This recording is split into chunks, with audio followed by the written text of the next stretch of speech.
የቅዳሴውን ጸበል ቆራቢው መጠራረጊያ መተባበሻ ምናምን ፊት ላይ ማድረግ ግንባር ማድረግ እንደዚህ አይነት ነገሮች አይፈቀዱም። የቅዳሴ ጸበል አገልግሎቱ ለመጠጣት ብቻ። ወደ ቤት ይዘው የሚሄዱ አሉ። ትክክል አይደለም። ሲጀመር ከግቢም አይወጣም። እንደገና ደግሞ የቅዳሴው ጸበልም የሚሰጣቸው ላስቀደሱ ሰዎች ነው። የሮጡ ለመጡ ሰዎችም አይሰጥም። ቅዳሴው ላይ ለተሳተፉ ሰዎች ብቻ የሚሰጥ ነው። ከሆነም ደግሞ ስጋው ደግሞ የተቀበለ ሰው አርፎ ቁጭ ነው የሚለው። ሙሽራም ቢሆን ሌላም ቢሆን ሙሽራም ከበሮ አይመታም። በዕለቱ ሙሽራ ንጉሥ ሆኖ ይቀመጣል እንጂ መንቀዥቀዥ መንቀልቀል የለበትም። ሙሽራነቱም ይከለክለዋል፣ መቁረቡም ይከለክለዋል። እኛ ጋር ያው ይቺ ቪዲዮ ስላለ ታሪዮ ስላለ ውዳሴ ከንቱ ስላለ ያው እንደተፈለገ ሲኮን ይኳላል፣ ልብስ ይቀየራ ምናምን እነዚህ ነገሮች አሉ። ትክክል አይደሉም። ቢያንስ ያው ስርዓቱን እናሳያለን።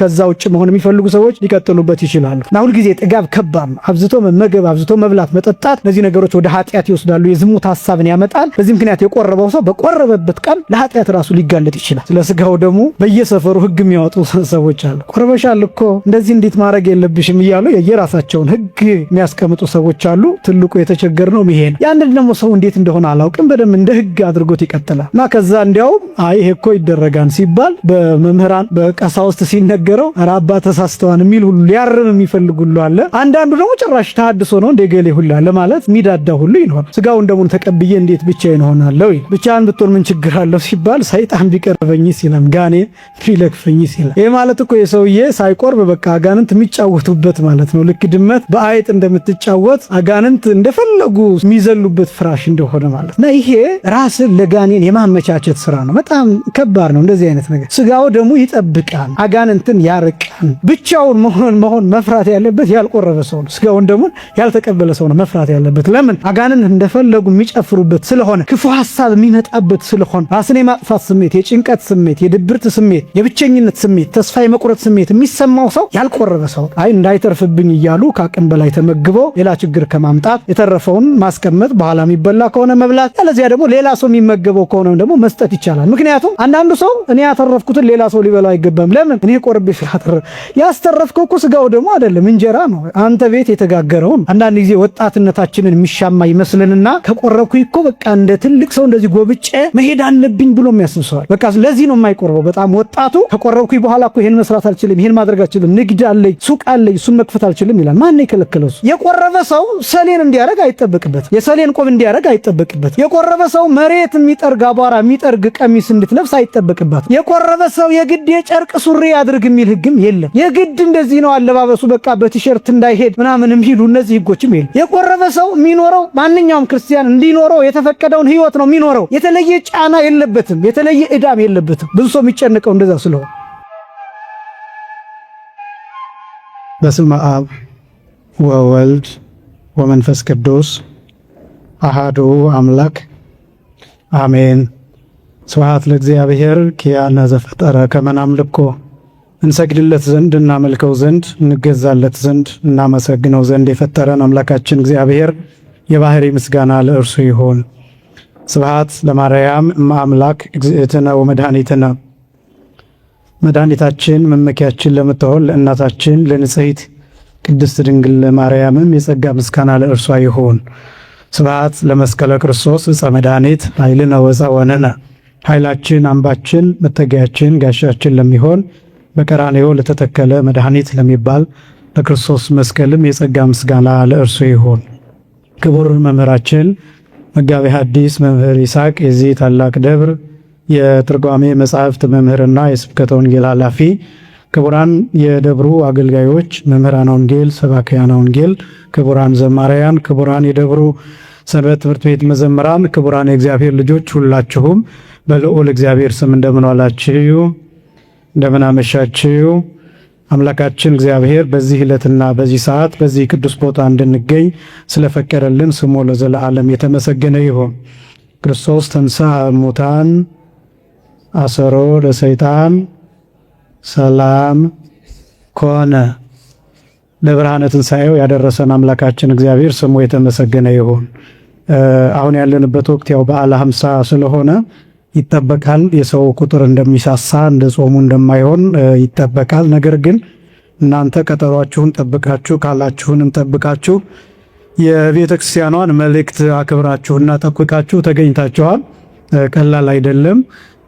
ያው እኛ ልምድ ስለሆነብን በሰው ቁጥር ላይ አይናችን ስለሚመሰረት ለዚያ ነው እንጂ ያው ጌታችን መድኃኒታችን ኢየሱስ ክርስቶስ አንድ ሰው ብቻ ያስተማረበት ጊዜ አለ፣ ሁለት ሰዎችን ያስተማረበት ጊዜ አለ። አብዛኛውን ጊዜ ግን ጌታ ያስተማረው 120 ሰዎችን ነው ያው እንደሚታወቀውና ስለዚህ የእናንተ ቁጥርም ቀላል አይደለም። ቃላችሁን ቀጠሯችሁን አክብራችሁ በዚህ ቦታ ስለተገኛችሁ ለሁላችሁም እግዚአብሔር ጸጋውንና በረከቱን ያድላችሁ። ሰባቱ ምስጢራተ ቤተክርስቲያንን ጀምረን ያው የተወሰኑትን ብቻ ከነዚያ ውስጥ መርጠን እየተመለከትን ምስጢረ ጥምቀትን አይተናል። ምስጢረ ንስሐን ተመልክተናል። ምስጢረ ቁርባንን የዛሬ 15 ቀን ጀምረን ዛሬ እንግዲህ እንደ እግዚአብሔር ፈቃድ ማጠቃለያ የምንሰራለት ምስጢረ ቁርባንን ዛሬ ይሆናል ማለት ነው። በሶስት ከፍለን ነው ምስጢረ ቁርባንን እያየን ያለ ነው። የመጀመሪያው ቅድመ ቁርባን፣ ሁለተኛ ጊዜ ቁርባን፣ ሶስተኛ ድህረ ቁርባን በሚል አብይ ክፍሎች ከፍለናል። የመጀመሪያው ቅድመ ቁርባን የሚባለው ከቁርባን በፊት ያለው ዝግጅቱን ጨምሮ የስነ ልቡና፣ የህሊና፣ የንስሐ ዝግጅት፣ የአለባበስ ዝግጅት፣ የአመጋገብ ዝግጅት፣ የማመን ዝግጅት፣ የማወቅ ዝግጅት፣ እነዚህን ዝግጅቶች አስቀድመን ተመልክተናል። ከተመለስንባቸው የዛሬውን ለማየት ጊዜ ስለማይበቃ ያው እሱ ተቀምጧል። ነቃ ጥበብ ቲዩብ ላይ እዚያ ላይ ማግኘት የምትፈልጉ እዚያ ላይ ታገኙታላችሁ። ማስታወቂያ ለመስራት አይደለም፣ ለምትፈልጉት ብቻ ማለት ነው። ከፈለጋችሁም ሰብስክራይብ ሳታደርጉ ቪዲዮውን ብቻ አይታችሁ መውጣት ትችላላችሁ።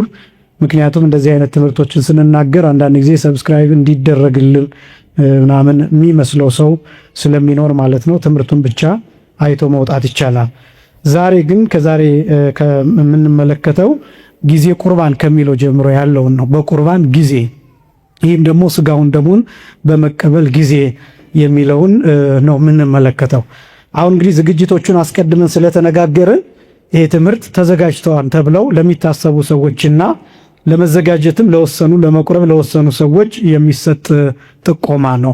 በቁርባን ጊዜ የመጀመሪያው የህሊና ጸሎት የሚደረግ ጸሎት አለ። በእርግጥ ግብረ ሐዋርያት ቅዳሴ ሐዋርያት ላይ ብትመለከቱ ከቁርባንም አስቀድሞ የሚጸለይ ጸሎት አለ። ያ ብዙ የተለመደ አይደለም፣ ግን መጸለይ ይቻላል። ያንን በአማርኛ በቃል ይዞ በጽሁፍም ይዞ እሱን መጸለይ ይቻላል። ነገር ግን በዛ ፋንታ ደግሞ ከውስጥ የሚጸለዩ ጸሎቶች አሉ።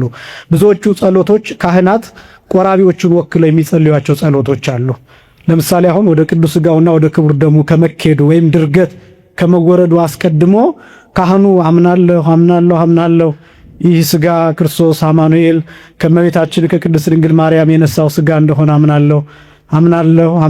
አምናለሁ 3 ጊዜ ይህ አማኑኤል በሁለት ወገን ድንግል ከምትሆን ከእናታችን ከቅድስት ድንግል ማርያም የነሳው ደም እንደሆነ አምናለሁ እያለ የሚጸልዩ ጸሎት አለ እና እነዚህ ሁሉ በየመሃሉ አሜን አሜን የሚል አላቸው። አሁን እነዚህ የቆራቢዎቹ ጸሎትም ጭምር ነው። ትርጉሙ ምንድነው? ይሄ አምናለሁ የሚለው የሚቆርቡ ሰዎች በትክክል አስቀድመን የመጀመሪያው ማመን ነው ብለን እንደተነጋገርነው የሚቀበሉት ቅዱስ ሥጋና ክቡር ደም የክርስቶስ ሥጋና የክርስቶስ ደም አማናዊ እንደሆነ ማመን መመስከር ስለሚገባቸው ይሄ ራሱ ከቁርባኑ በፊት የሚደረግ ጸሎት ክፍል ነው። ይሄ ብቻም አይደለም።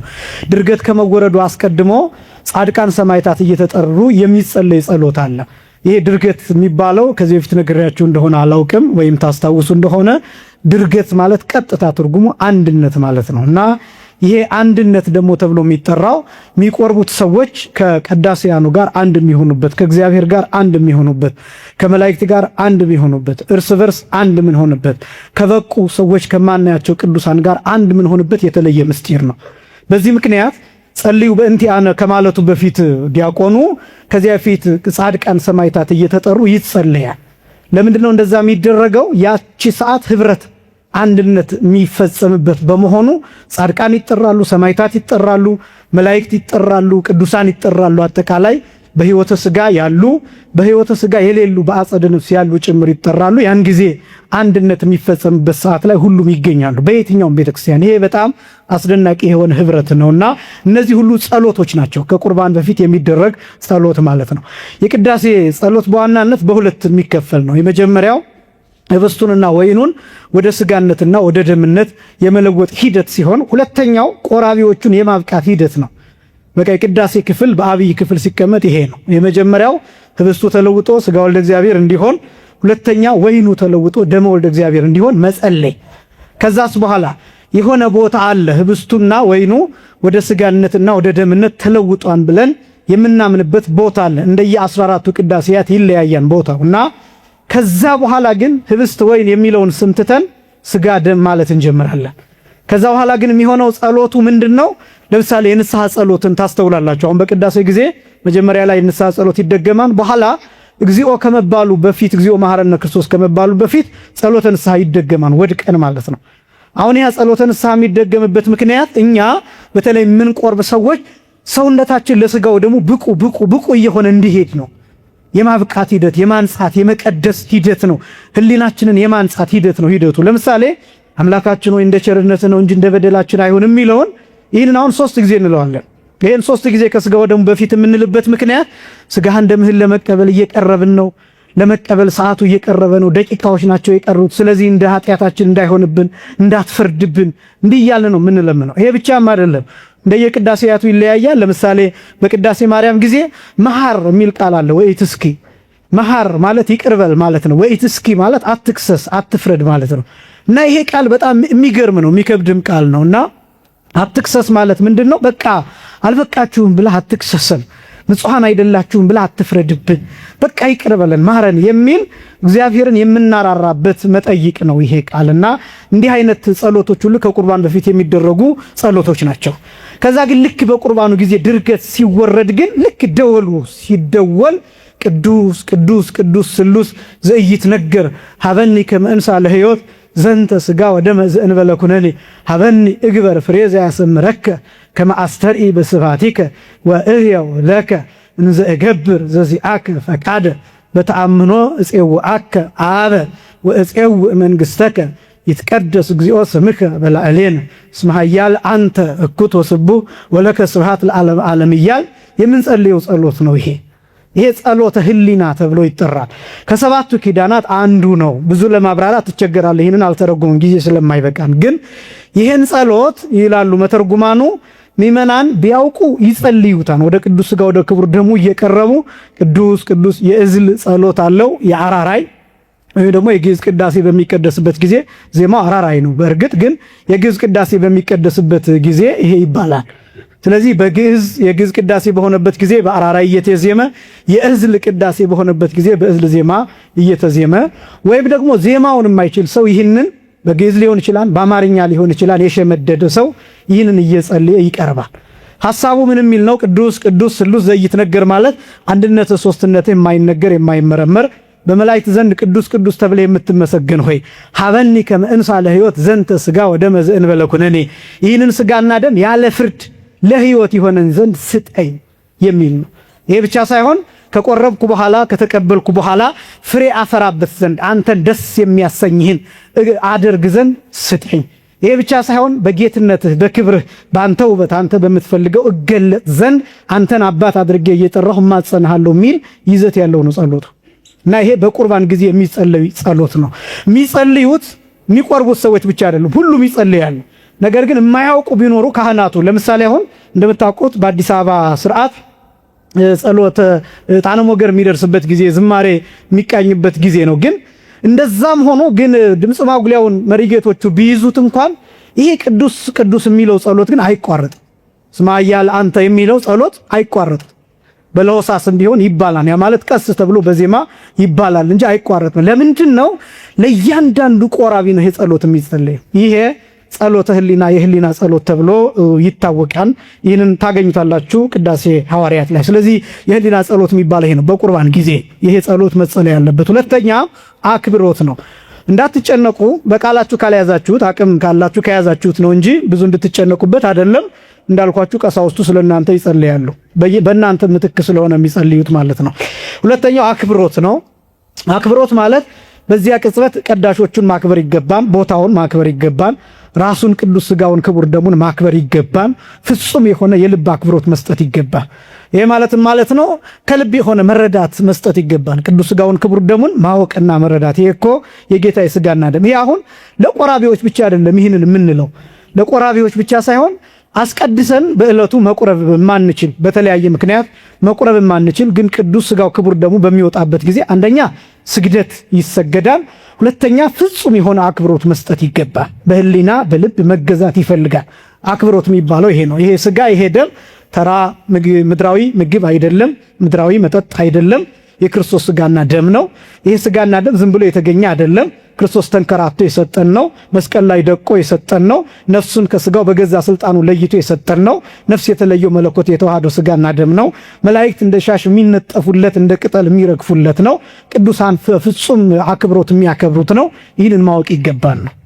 ስለዚህ ቅዱስ ሥጋውና ክቡር ደሙ በምድር ላይ ምንም አይነት ነገር በቅድስና የሚወዳደር ቅዱስ ሥጋውና ክቡር ደሙን የሚያክል ምንም አይነት ነገር የለም። ይሄን ክብር ማወቅ ይገባል። አክብሮት ማለት እሱ ነው። ከዛ ቀጥሎ ሰጊድ መስገድ ይገባል። እንግዲህ የሚቆርቡ ሰዎች ወደፊት እንመለከተዋለን። መስገድ የግድ ወድቆ መስገድ ላይጠበቅባቸው ይችላል። ለምንድን ነው?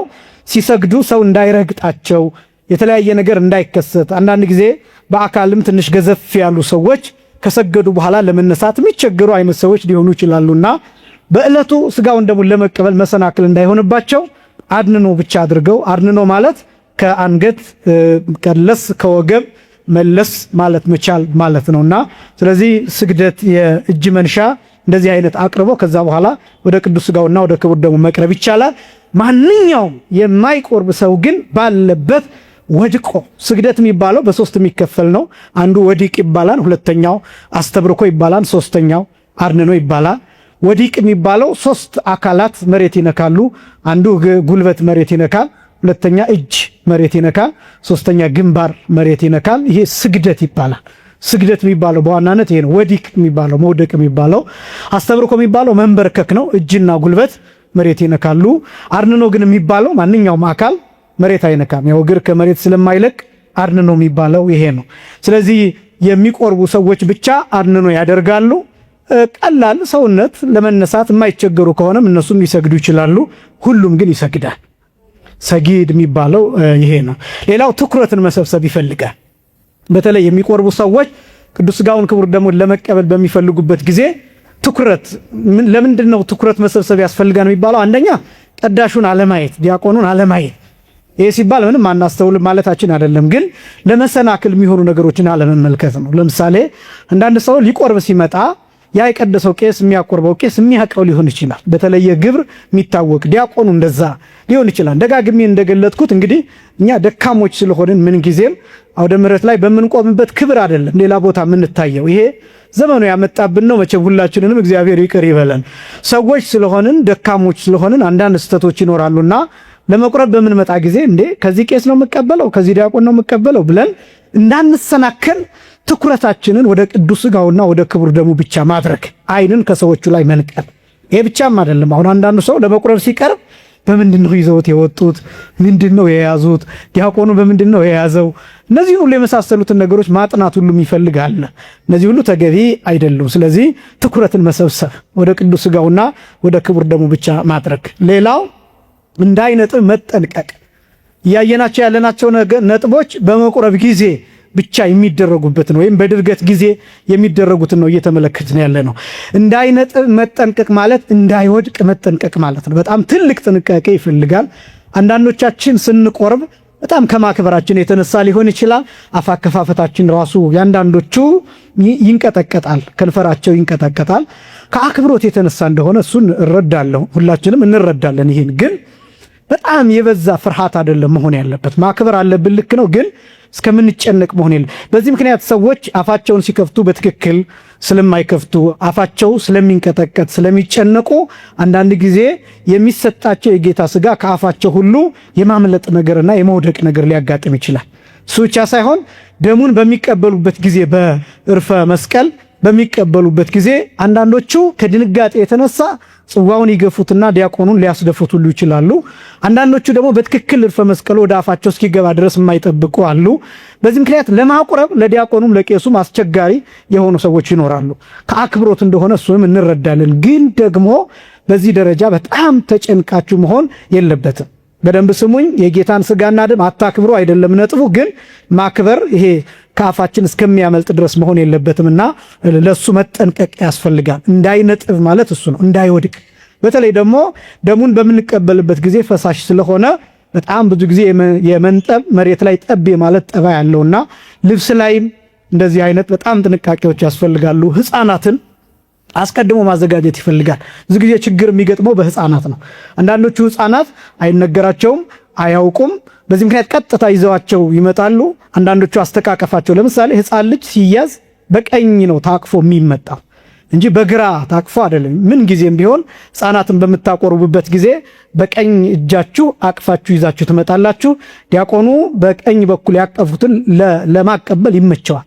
በግራ ግን አቅፋችሁ ከመጣችሁ እጅግ በጣም አስቸጋሪ ነው። ከስርዓቱም ከምሳሌውም አንጻር ህፃናትን በቀኝ አቅፎ መምጣት ይገባል። አንደኛ። ሁለተኛ ህፃናትን ስትነግሯቸው እንዲህ ነው የሚደረገው፣ እሺ እምቢ እንዳትል፣ እሺ ብሎ እነሱን በደንብ ማስጠንቀቅ ይፈልጋል። ለምን አንዳንዶቹ ህፃናት ይደነግጣሉ፣ አዲስ ነገር ይሆንባቸዋል። በዚህ ምክንያት አፋቸውን ቶሎ ይገጥማሉ። አንዳንዶቹ ሊተፉትም ይችላሉ። በዚህ ምክንያት የመውደቅ አደጋ ሊያጋጥም ይችላል። ስለዚህ ይሄን በጥንቃቄ ለእናንተ ብቻ ሳይሆን ለትልልቆቹ ብቻ ሳይሆን ለህፃናቱም ጭምር በተቻለ መጠን እንደዛ ሲሆን ያው እንደው ፈሰሰ ማለት ከአቅም በላይ ሆኖ ወደቀ ማለት ኃጢአት ነው ማለት አይደለም። ምክንያቱም እግዚአብሔር የማያውቀው ነገር ስለሌለ ከአቅም በላይ በሆነ ጉዳይ ደግሞ እንድትጨነቁ አይደለም። ነጥብ ከሚደረግበት እንዳይወድቅ ከሚደረግበት አንዱ ስርዓት ቅዳሴ ሐዋርያት ላይ ቁጥር 119 ላይ እንዲህ የሚል ተቀምጧል። ይሄን የምናገረው አንዳንዶቹ አሁን ይሄን ስንናገር የውስጥ ምስጢር ያወጣን የሚመስላቸው ሰዎች ይኖራሉ፣ ግን በግልጽ የተጻፈ ነው። ቅዳሴ ሐዋርያት ቁጥር 119 ላይ ወእምዝ ይብላ ዘተመጠወ ይላል። የተቀበለው ሰው ስጋውን የተቀበለው ሰው በተለይ ይብላው ይላል፣ ያኝከው ይላል፣ ያላምጠው ይላል። ግን እንደዚህ የሚሆነው መቼ ነው? የሚመከረው ስጋውን በምንቀበል ጊዜ መዋጥ ነው የሚመከረው። ለምንድን ነው? ብዙ ጊዜ ያው ስጋውያን ስለሆንን ከህሊና የተነሳ ስለ ቴስቱ አንዳንድ ነገር እንዳናስብ፣ ሌላ ጥርጣሬ እንዳያድርብን፣ እንደ ምድራዊ ነገር እንዳንቆጥረው ለጥንቃቄ ሲባል በመሰረቱ በጣም ትንንሽ ነው የሚደረገው። ይሄ እንግዲህ ለካህናቱ የሚነገር ነው፣ የሚያውቁት ነው ካህናቱ። ዝግጅቱ በጣም በትንንሽ እንዲሆን ቶሎ ልክ ወደ ጉሮሮ መውረድ የሚችል ተደርጎ ነው የሚዘጋጀው። ይሄ ምስጢር አይደለም፣ በነገራችን ላይ የተጻፈ ነውና ነገር ግን መዋጥ የማይቻል ቢሆን ሊያንቅ የሚችል አይነት ነገር ቢሆን ማኘክ ይቻላል፣ ማላመጥ ይቻላል። ይህንን ነው ወእምዝ ይብላ ዘተመጠወ ይልና ወበጊዜ ተመጥወቱ ይላል። በመቀበሉ ጊዜ ወይም በተቀበለ ጊዜ ይደሉ ከመያንብር እዲሁ ዲበ አፉሁ እጁን በአፉ ላይ መጫን አለበት ይላል። ምንም በአፉ ላይ መጫን አለበት? እጁን በአፉ ላይ መጫን አለበት። ለምንድን ነው እንደዚህ የሚያደርገው? እንዳይወድቅ ነው አስቀድሞ አንደኛ። ሁለተኛ ምላሱን ሲያዛውር በአፉ ውስጥ ሲያንቀሳቀስ ለሌሎች እንዳይታይ ለክብረ ስጋው ደሙ ሲባል እጁን አፉ ላይ ያደርጋል። ለዚህ ነው በነገራችን ላይ አፍን ማፈን ከዚያ የተነሳ ነው መነሻው። ይሄን የቆረቡ ሰዎች አፋቸውን አፍነው ይወጣሉ፣ የቀደሱ ሰዎች ሊሆኑ ይችላሉ። በተለይ ጸበል እስከሚጠጣበት ይሄ ማየ መቁረር የሚባለው እስከሚጠጣበት ሰዓት ድረስ አፍን በትክክል መዝጋት ይገባል። ስለዚህ እንዳይነጥብ አፍን እጁን አፉ ላይ ማስቀመጥ አለበት። ከዛ ወይ ሂኮ በለሆሳስ ይላል፣ በቀስታ ያኝከው ማለት ነው።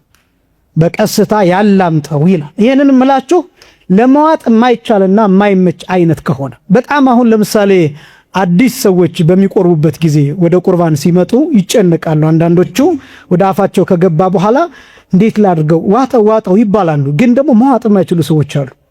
በዚህ ምክንያት አንዳንዶቹ አሁን አንዳንድ ህፃናትን አስተውላችሁ ከሆነ እናንተም ልታዩ ትችላላችሁ። ዝም ብለው በአፋቸው ይይዙትና ከዛ እልፍ ሲሉ ሰው ካላያቸው ዘወር ብለው ይተፉታል። ይህንን ተጠንቅቃችሁ ታውቃላችሁ። በጣም ጥንቃቄ ይፈልጋል በነገራችን ላይ። ለዛ ነው ጸበል የሚሰጠው ደም የሚሰጠው ሌሎች ማያውቁ አዳዲስ ሰዎችን ስታቆርቡ ጥንቃቄ የሚደረገው ለዛ ነው። ስለዚህ ያ እንዳይሆን ያ የሚሆንበት ምክንያት በተለይ ትልቅ ከሆነ ዋጠው ሲባሉ ሲዋከቡ ይጨነቃሉ። በዚህ ምክንያት ይህን የሚያክል ነገር እንዴት እውጣለሁ ሊሉ ይችላሉ፣ በተለይ ትልቅ ከሆነ። ስለዚህ አንዳንድ ጊዜ መፈቀድም ያለባቸው ትክክለኛውን ስርዓትን ማስተማር ስለሚገባን ነው። ከተቻለ መዋጥ፣ ካልተቻለ ግን አላምጦ መዋጥም ጭምር ይቻላል። ቅዳሴ ሐዋርያት ገጽ ቁጥር 119 ላይ ቀጥሎ የሚለው እንደዚህ ነው። ወይ ሂኮ በለሆሳስ እስከ ያጸሪ አፉሁ ይላል። አፉን እስከሚያጠራው ድረስ ነው የሚለው።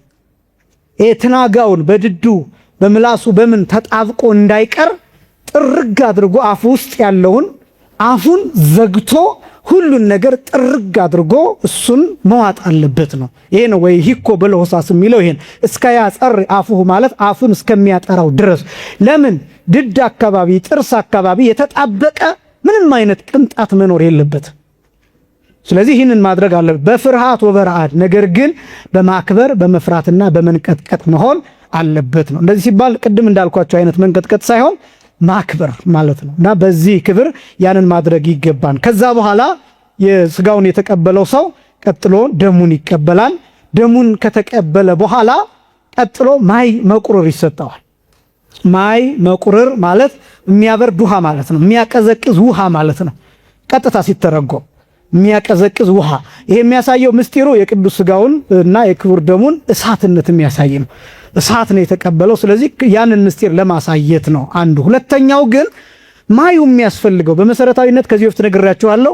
የቅዳሴ ጸበል የሚሰጠው ለቆረቡ ሰዎችና ለቀዳሾች ብቻ ነው የሚያገለግለው። አሰራሩ እንደዛ ነው። ለምሳሌ ገጠር አካባቢ ተለክቶ ነው ማይ የሚቀዳው ውሃ የሚቀዳው። ስለዚህ ያ ውሃ ላስቀደሰው ሰው ሁሉ ሊዳረስ አይችልም፣ ያ ቅዱስ ውሃ ጸበሉ ማለት ነው። በዚህ ምክንያት ለቀዳሾቹና ለቆራቢዎቹ ብቻ ነው የሚሰጠው። አዲስ አበባ የውሃ ችግር ስለሌለ ያ ይቀዳን፣ ይጸለይበታል፣ ቅዳሴው ቃለ እግዚአብሔር ያርፍበታል፣ ቡሩክ ይሆናል፣ ቅዱስ ይሆናል። በዚህ ምክንያት ለሁሉም ይሰጣን፣ ኃጢአት አይደለም። ግን እንደው መነሻው እንድታውቁት ነው። መነሻው ለቆራቢዎችና ለቀዳሾች ነው። ለቆራቢዎች የሚያስፈልግበት ምክንያት ምንድነው ሲባል ቅዱስ ስጋውን ክቡር ደሙን ከተቀበሉ በኋላ ጸበሉን ሲጠጡ ተጉመጥምጠው ወደ የሚያወርዱበት ነው። ዋናው ዓላማ ይሄ ነው።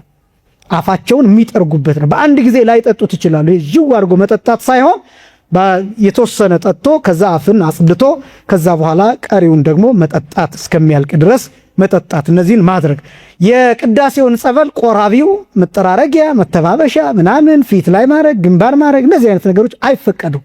የቅዳሴ ጸበል አገልግሎቱ ለመጠጣት ብቻ ነው። ለመጠጣት ብቻ ነው። አሰራሩ እንደሱ ነው እንጂ ወደ ቤት ይዘው የሚሄዱ አሉ። ትክክል አይደለም። ሲጀመር ከግቢም አይወጣም። እንደገና ደግሞ የቅዳሴው ጸበልም የሚሰጣቸው ላስቀደሱ ሰዎች ነው። እየሮጡ ለመጡ ሰዎችም አይሰጥም። ቅዳሴው ላይ ለተሳተፉ ሰዎች ብቻ የሚሰጥ ነው። ከሆነም ደግሞ መነሻው ለቆራቢዎች፣ ለቀዳሾች፣ ከዛ ደግሞ ላስቀደሱ። ለዛ ነው የቅዳሴ ጸበል የሚባለው። ስለዚህ የቅዳሴ ጸበል ከተደረገ በኋላ መጸለይ ይቻላል፣ መናገር ይቻላል። በጥንቃቄ ወደፊት እንመለከተዋለን። ስለዚህ ጊዜ ቁርባን እነዚህ ጥንቃቄዎች ያስፈልጋሉ ነው። አንደኛው የህሊና ጸሎት ቅዱስ ቅዱስ የሚለው፣ ሁለተኛው አክብሮት፣ ሶስተኛው ስግደት፣ አራተኛ ትኩረትን መቀደስ ወይም መሰብሰብ፣ ሌላው እንዳይነጥብ ወይም እንዳይወድቅ ጠብ እንዳይል መጠንቀቅና እዛ ደግሞ ስጋውን በመቀበል ጊዜ ከአቅም በላይ ከሆነ ለመዋጥ እሱን ማላም ይቻላል። ድህረ ቁርባን ከቁርባን በኋላ የሚከለከሉ ነገሮች እነዚህን ደግሞ እንመለከታለን። ምንድነው የሚደረገው ከቁርባን በኋላ? አሁን ብዙ ሰው ከቆረበ በኋላ ስጋውን ደሙን ከተቀበለ በኋላ በቃ እኔ አልናገርም ብሎ አባታችሁ ነው ሁሉ የማይል ሰው አለ። የማይጸልይ ሰው፣ የማይዘምር ሰው፣ እነዚህን ሁሉ የማያደርጋል። አሁን እነዚህ አይከለከሉም። ጸሎት አይከለከልም። መጮህ ይከለከላል። አብዝቶ መጮህ፣ ምራቅ እስኪወጣ ድረስ አብዝቶ መናገር ይከለከላል። ከበሮ መምታት ይከለከላል። የጉልበት ስራ መስራት፣ እነዚህ ነገሮች ይከለከላል። ለምሳሌ አንዱ ከሚከለከለው ከበሮ መምታት ነው። ምክንያቱም ላብ አለ፣ ደምም ሊወጣ ይችላል። አንዳንድ ጊዜ ከበሮ በኃይል የሚመቱ ሰዎች፣ እጃቸው የሚደማ ሰዎች አሉ። ከከበሮ ጋር መጋጨት፣ ከሰዎች ጋር መጋጨት፣ አንዳንድ ጊዜ መውደቅም ጭምር በሚሽከረከሩበት ጊዜ እንደዚህ ሊያጋጥም ይችላል። ስለዚህ ስጋው ደግሞ የተቀበለ ሰው አርፎ ቁጭ ነው የሚለው። ሙሽራም ቢሆን ሌላም ቢሆን ሙሽራም ከበሮ አይመታም። በእለቱ ሙሽራ ንጉስ ሆኖ ይቀመጣል እንጂ መንቀዥቀዥ መንቀልቀል የለበትም። ሙሽራነቱም ይከለክለዋል፣ መቁረቡም ይከለክለዋል። እኛ ጋር ያው ይቺ ቪዲዮ ስላለ ታሪዮ ስላለ ውዳሴ ከንቱ ስላለ ያው እንደተፈለገ ሲኮን ይኳላል፣ ልብስ ይቀየራ ምናምን እነዚህ ነገሮች አሉ። ትክክል አይደሉም። ቢያንስ ያው ስርዓቱን እናሳያለን። ከዛ ውጭ መሆን የሚፈልጉ ሰዎች ሊቀጥሉበት ይችላሉ። ዞሮ ዞሮ ግን እነዚህ ሁሉ ክልክሎች ናቸው እንጂ አባታችሁ ነው ማለት ክልክል አይደለም። መዝሙርም ሲዘመር አብሮ መዘመር፣ ማጨብጨብ፣ ማሸብሸብ ይሄም ክልክል አይደለም። ከበሮ መምታት ብቻ ይከለከላል። የመጀመሪያው ድህረ ቁርባን ከሚከለከሉት ውስጥ ንግግር ማብዛት ነው። ንግግር ማብዛት ይከለከላል። ይህም መጽሐፍ ቅዱሳዊ ነው። ለምሳሌ ሐዋርያው ቅዱስ ጳውሎስ ቆላስይስ ምዕራፍ 4 ቁጥር 5 እስከ 7 ድረስ። በነገራችን ላይ ንግግር ማብዛት በስጋው ደግሞ መቀበል ጊዜ ከሚከለከልበት ምክንያት አንዱ ስጋው ደግሞ የተቀበልንበት ሰዓት የዕረፍተ መንግሥተ ሰማያት ምሳሌ፣ የዘላለም ሕይወት ምሳሌ ተብሎ ነው የሚገለጠው። ያንን ሕይወት ለማሳየት ነው። ለምሳሌ አሁን የዘላለም ሕይወት ምን አይነት ነው? የዘላለም ሕይወት እዛ ወሬ የለም፣ እዛ ንግግር የለም። ምንድነው ያለው? ምስጋና ብቻ ነው ያለው። እዛ አሁን ነገሌ እንዴት ሆኑ፣ ነገሌ የተደረሱ፣ በዚህ በኩል የመጣው ጦርነት እንዴት ሆነ፣ የእንትና ሰርጥ ተከፈተ ተዘጋ፣ እነንትና ኃያላን ሀገራት የሚባል ወሬ የለም የዘላለም ሕይወት ላይ። እገሌ አደገ፣ እገሌ ወፈረ፣ እገሌ ከሳ የሚባል ወሬ የለም። የገሌ ልብስ ምናምን የሚባል ወሬ የለም። እዚያ ያለው ንግግር ሳይሆን ምስጋና ነው ያለው። ንግግሩ ራሱ ምስጋና ነው። እሱም ደግሞ ቅዱስ ቅዱስ የሚለው ምስጋና ነው። በነገራችን ላይ በቁርባን ጊዜ ይሄ ቅዱስ ቅዱስ የሚባለው ምስጋና የሚመሰገነው ለዛ ነው። መነሻው የመላእክት ምስጋና ነው ይሄ ቅዱስ ቅዱስ የሚለው። ይህም ደግሞ በዘላለም ሕይወት የምናመሰግነው ምስጋና ነው። ሁላችንንም ለዛ ሕይወት እንዲያበቃን የእርሱ ቅዱስ ፈቃድ ይሆንልን እና ቅዱስ ጳውሎስ ቆላስይስ ምዕራፍ 4 ከቁጥር 5 ጀምሮ እስከ 7 እንዲህ ይላል፣ ልናገር እንደሚገባኝ ያህል እገልጠው ዘንድ ጸልዩልኝ ይላል። እንደሚገባኝ ይሄ ማለት መናገር እንዴት እንደሚገባን ማሳየት የሚችል ነው። ይሄ ብቻ ሳይሆን ዘመኑን እየዋጃችሁ በውጭ ባሉት ዘንድ በጥበብ ተመላለሱ፣ ለእያንዳንዱ እንዴት እንድትመልሱ እንደሚገባችሁ ታውቁ ዘንድ ንግግራችሁ ሁል ጊዜ በጨው እንደተቀመመ በጸጋ ይሁን ይላል። ንግግራችሁ ይላል። ይሄ ማለት አሁን በቆረብን ጊዜ ብቻ አይደለም ንግግር መመጠን ያለብን። ከቆረብን በኋላ በተቻለ መጠን መጥፎ ንግግሮችን እነሱን መተው መቻልና ንግግራችን የተቀመመ፣ የሚደመጥ፣ የሚሰማ፣ የሚያስተምር፣ የሚያንጽ፣ የሚገነባ እንዲህ አይነት ንግግሮችን የመናገር ልምምድ እንድንወስድ ነው። በቃ ክርስቲያን ማለት እንደሱ ነው። ከዚህ በኋላ ቆርቤያለሁ፣ ስለዚህ ለምናገረው ቃል ኃላፊነት መውሰድ ጭምር አለብኝ ብሎ መጠንቀቅና መናገር ሳይሆን የተከለከለው ንግግር አለማብዛት ነው። የቅዳሴውን ጸበል ከጠጣን በኋላ መናገር እንችላለን። መናገር አይከለከልም። ስንናገር ግን ንግግር እንዳይበዛ፣ ጩኸት እንዳይሆን፣ ምራቅ እንዳይነጥብ በጥንቃቄ መሆን አለበት ነው እንጂ ንግግር አይከለከልም። ስለዚህ ንግግር ማብዛት ነው የሚከለከለው ድህረ ቁርባን፣ ከቁርባን በኋላ። ሁለተኛ ፍርድ ቤት መሄድ ይከለከላል። ፍርድ ቤት መሄድ ብቻ ሳይሆን ያው ለሽምግልና መቀመጥ የሚለው ይከለከላል። ከቁርባን በኋላ ወይም በቁርባን ጊዜ ከቆረቡ በኋላ በዚህ ዕለት ስጋውን ደሙን የተቀበለ ሰው የቀደሰ ሰው ፍርድ ቤት እንዳይሄድ እንዳይመሰክር፣ የፍርድ ቤት ጉዳይ ካለው ሲጀመር በዛ ቀን ስጋውን ደሙን መቀበል የለበትም። የፍርድ ቤት ጉዳዩን መጨረስ አለበት። የሽምግልና ቀጠሮ ካለበት ምንም አይነት የሽምግልና ሲባል ልጅህን ለልጅ የሚል ሁሉ ሊሆን ይችላል። ያንንም ማድረግ አይችልም የቆረበ ሰው በቆረበበት ቀን። ለምንድን ነው እነዚህ የሚከለከሉት? አንደኛ ንግግር አለ፣ ኃይል አለ፣ ለማሳመን የሚነገሩ ውሸቶች አሉ፣ ለማስታረቅ የሚደረጉ ውሸቶች አሉ፣ ኃይለ ቃል መናገር አለ፣ እንደገና ሳይድ ማድረግ አለ፣ አድሎ ማድረግ አለ። እንደ በአንደበታችን እንኳን ባንናገረው አይ እሷ እኮ ተበድላለች ማለታችን አይቀርም። ስለዚህ አድሎ ይኖራል እና በዚህ ምክንያት ቅዱስ ሥጋውን ክቡር ደሙን የተቀበለ ሰው በቤቱ ይውላል እንጂ ሽማግሌ መቀመጥ፣ ፍርድ ቤት መሄድ አይገባም። ሁለተኛ። ሶስተኛ መስገድ አይገባው። መስገድ አይገባው ማለት ሁለቱ ብቻ ይከለከላሉ። አንደኛው መንበርከክ፣ ሁለተኛው ደግሞ መውደቅ። እነዚህ ይከለከላሉ እንጂ እንደዚህ መስገድ ይከለከላል ማለት አይደለም። ሥጋውን ደሙን የተቀበለ ሰው አድንኖ አይከለከልም። እጅ መንሳት ማለት ነው። ወገቡን ጎንበስ አንገቱን ቀለስ ማድረግ አይከለከልም። ለስዕላት መስገድ ይችላል። ሰው ሰላም ሲልም ማንኛውም ሰው ቢሆን ዝቅ ብሎ ሰላም ማለት ይችላል። መንበርከክና መስገድ ግን አይፈቀድለትም። እረፍተ መንግሥተ ሰማያት የመንግሥተ ሰማያት እረፍት ምሳሌ ነው አንደኛው። ሁለተኛ በሚሰግድበት ጊዜ ፈሳሽ እንዳይመጣ፣ ደም እንዳይደማ፣ እንዳይፋፋቅ፣ እንዳይደክመው፣ ላብ እንዳያልበው በእነዚህ ምክንያቶች መስገድ አይፈቀድለትም። ሶስተኛ። አራተኛ ሩቅ መንገድ መሄድ ይከለከላል። በተለይ በእግር መሄድ። ምናልባት አሁን ይህንን እንደ መኪና ብናስበው እንደ ውጭ ሀገሩ ይሄ ላያስኬድ ይችላል። ምክንያቱም በጣም ብዙ የውጭ ሀገር ሰዎች ቤተክርስቲያን በአቅራቢያቸው ስለማያገኙ የ3 ሰዓት 4 ሰዓት ድራይቭ አድርገው ነው ወደ ቤተክርስቲያን የሚሄዱት። መቁረብ አለባቸው ግዴታ፣ ማደር አይችሉም። አብዛኞቹ የውጭ አብያተ ክርስቲያናት ኪራዮች ናቸው። የተገዙ እንኳን ቢሆኑ ባለቤትነታቸው የኛ እንኳን ቢሆን ማደሪያ የላቸውም ብዙዎቹ። በዚህ ምክንያት ከቤታቸው ሌሊት ተነስተው ድራይቭ አድርገው ሲመለሱም ድራይቭ አድርገው 3 ሰዓት 4 ሰዓት ነው የሚሄዱትና በዚህ ምክንያት በመኪና የሚሄዱትን ሰዎች ሳይሆን የሚመለከተው በእግር መንገድ የሚሄዱ ሰዎችን ሩቅ መንገድ እንዳይሄዱ፣ ላብ እንዳያልባቸው፣ እንቅፋት እንዳይመታቸው፣ ከሰው ጋር እንዳይጣሉ፣ አውሬ እንዳያገኛቸው፣ ውሻ እንዳይነክሳቸው፣ ሌላ ነገር እንዳያጠቃቸው፣ ጊንጥ እንዳይነድፋቸው፣ እባብ እንዳይነድፋቸው፣ እነዚህ የመሳሰሉት ነገሮች ሁሉ ጥንቃቄ ስለሚደረግ በቀድሞ በገጠሩ ኮንቴክስት በዚያ አውድ የተሰራ ነው። ስለዚህ ሩቅ መንገድ መሄድ ይከለከላል። እዚህም ቢሆን ረጅም ቦታ ወክ ማድረግ ላብ ስለሚመጣና የተለያዩ ነገሮች ስለሚያጋልጥ እሱ ይከለከላል። አምስተኛ ምራቅ መትፋት ይከለከላል። ያው እንግዲህ አሁን እንደዚህ ስንል አሁን ምራቅ ስንተፋ በተለይ ደግሞ በቅርብ ጊዜ ከተቀበልን በቅርብ ጊዜያት እነዚህ ጸበል ተተን ከቤተክርስቲያን እስከምንወጣ ባሉት ጊዜያት ምራቅ መትፋት አይገባም። ምክንያቱም ምራቃችን ላይ ሊኖር ስለሚችል ወይ ስጋ ወይ ደም ይሄ ዝም ብሎ አካላዊ በሆነ ትንተና ስንተነት ነው። ነገር ግን ለክብረ ስጋው ደግሞ የሚደረግ ነው። 60 ዓመት ምራቁን ያልተፋ ሰው አለ። በረከቱ በሁላችንም ላይ ይደርብን። 60 ዓመት ለክብረ ስጋው ደግሞ ማለት 60 ዓመት የተፋ ምራቆ ይላል። 60 ዓመት ሙሉ ምራቁን አልተፋም የሚልና እንደዚህ ስላችሁ ተሳስቶ አሁን ምራቅ መትፋት ልምድ ያለባቸው ሰዎች አሉ። በመሰረቱ ምራቅ መትፋት ነውር ነው። ሰው ፊት አይተፋም፣ ያልሆነ ቦታ አይተፋም። እንደ ንቀት ማሳያ ነው። ትክክል አይደለም። ስለዚህ ምራቅ መትፋት አንዱ ቅዱስ ስጋውን ክቡር ደሙን ያለማክበር ምልክትም ጭምር ነውና ለክብረ ስጋው ደሙ ሲባል ምራቅ መትፋት አይገባም። ግን በስህተት አንድ ነገር አይተን ያው ሰውነታችን ሲጸየፍ ይሄ ምላሳችን ውስጥ ያለው አሲዲክ ጠባይ ማመንጨት ይጀምራል። ምራቅ ያመነጫል። በምናያቸው ነገሮች አይምሯችን ውስጥ መጥፎ ነገር ሲፈጥር በዚህ ምክንያት አፋችን ይሞላልና በዛ ምክንያት ምራቅ የተፉ ሰዎች ኃጢአት አድርገዋል ማለት አይደለም። ለቀኖና ማያበቃ ማለት ቆርቤ ምራቄን ተፍቻለሁ ተብሎ ለንስሐ አባት ሊነገር የሚችልም ኃጢአት አይደለም። ግን ስጋውን ደሙን ስለማክበር ግን ምራቅ አይተፋ።